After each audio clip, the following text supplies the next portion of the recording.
In this video, we'll walk through the step-by-step installation of GAF FeltBuster deck protection. Before getting started, prep the deck by removing debris and making sure it's dry.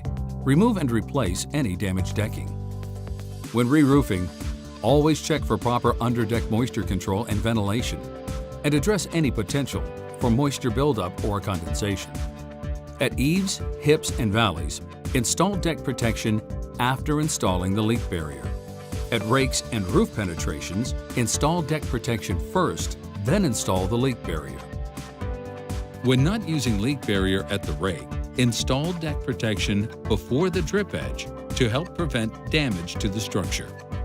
Always check local building codes, as some may require different installation of deck protection. First, unroll the deck protection across the roof and align it parallel to the eave. Fasten the deck protection using only plastic cap corrosion-resistant nails or staples with plastic caps. Ensure a smooth surface by eliminating wrinkles before fastening. Fasten sides and end laps every 12 inches, using the markings as a guide.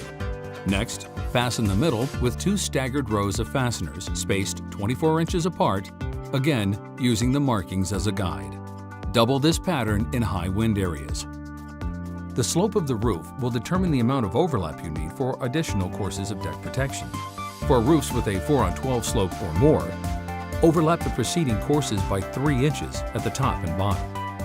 Overlap 6 inches at the end lap and offset from adjacent end laps by 3 feet. Lower slope roofs with a pitch from 2.5-on-12 to 4-on-12 will need more overlap.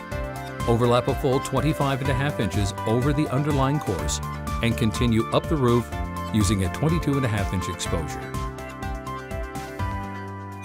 Be sure to check out more GAF Pro Series installation videos.